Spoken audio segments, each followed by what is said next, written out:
तुम रखवारे असुर निकंदन राम दुलारे. வணக்கம். இன்னைக்கு 30ஆம் சௌபாயில சொல்லி இருக்கிற கருத்துக்களை பத்தி விரிவா பார்க்கலாம். முனிவர்களும் சாதுக்களும் உங்களால் பாதுகாக்கப்படுகின்றனர். அசுர ராட்சசர்களை அழித்த உங்களின் மீது ராமர் மிகுந்த அன்பு கொண்டிருக்கிறார்னு துளசிதாசர் ஹனுமனை பத்தி இந்த சௌபாயில குறிப்பிட்டிருக்காங்க. தேவி சீதாவை மீட்கிறதுக்காகவும் ராம லட்சுமணர்களை காக்கிறதுக்காகவும் பல அசுர ராட்சசர்களை ஹனுமன் சம்ஹாரம் செஞ்சத இதுவரைக்கும் பார்த்திருக்கோம். அதுல குறிப்பிடத்தக்கவை ஜம்புமாலி, சிம்ஹிகா, லங்கினி, காலநேமி, மகிராவணன் மற்றும் ராவணின் மகனான அக்ஷயகுமாரன். இவை எல்லாமே ராமரோட தர்ம யுக்தத்துக்கான ஹனுமனின் பங்களிப்பு. ராமருக்கு மட்டும் இல்ல, தண்டகாரண்ய காடுகள்ல வாழ்ந்த ரிஷிகளுக்கும் சாதுக்களுக்கும் ஹனுமன் ரட்சகரா விளங்கியிருக்காரு.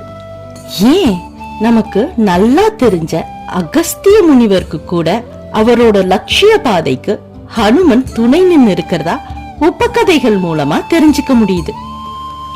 இன்னும் சொல்ல போனா விஸ்வாமித்திரரோட கடும் தவத்தை லாவணாசுரன் தடுக்க முற்பட்ட போது ஹனுமனால் தோற்கடிக்கப்பட்டு விரட்டி அடிக்கவும் பட்டிருக்காரு. அது மட்டும் இல்ல, தயுமயி அப்படிங்கிற ராட்சசியோட சந்தோஷமே சாதுக்களை துன்பப்படுத்துறதுதான். அப்படிப்பட்ட ராட்சசி கிட்ட இருந்து லோகக்ஷேமத்துக்காக தியானம் செய்யற சாதுக்களை காத்து அருள் இருக்காரு நம்ம ஹனுமன். ஹனுமன் ஒரு யோகின்னு நம்ம எல்லாருக்குமே தெரியும்.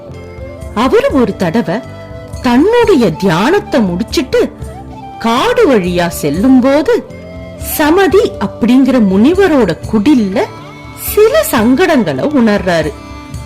அங்க சென்று பார்த்தா காலாசுரன் மற்ற அரக்கர்களோட முனிவரையும் அவரோட குடிலையும் சேதப்படுத்துறத பார்த்த வேகத்துல முனிவர் சமதிக்கு அரணா இருந்து காலாசுரனை சம்ஹாரம் செஞ்சு அவரோட தவத்துக்கு இடையூறு இல்லாம ரட்சிக்கிறாரு.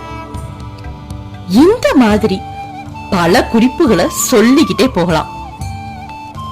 அறியாத வயசுல தெரியாம செய்த தவறுக்காக மதங்க முனிவர் கிட்ட சாபம் வாங்கின அதே ஹனுமன் தான் தன்னுடைய ஆற்றலை கட்டுப்படுத்த தெரிஞ்சதுக்கு அப்புறம் பல சாதுக்களுக்கு ரட்சகரா விளங்கியிருக்காரு.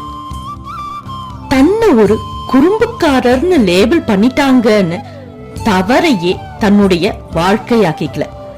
அதுல இருந்து மாறுபட நினைச்சு தன்னுடைய ஆற்றலை நல்ல காரியங்களுக்கு பயன்படுத்தி மேன்மை அடையறாரு.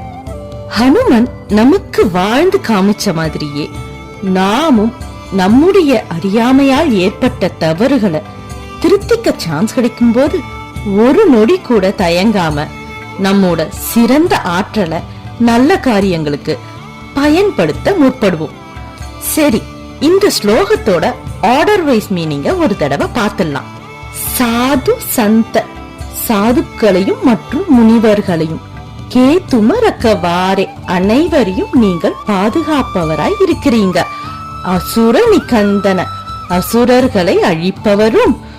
ராமதுலாரே, ராமரின் பிரியமானவரும் நீங்களே அப்படின்னு ஹனுமனோட சிறந்த பண்பையும் ஆற்றலையும் பற்றி துளசிதாசர் இந்த சௌபாயில குறிப்பிட்டிருக்காங்க. நன்றி.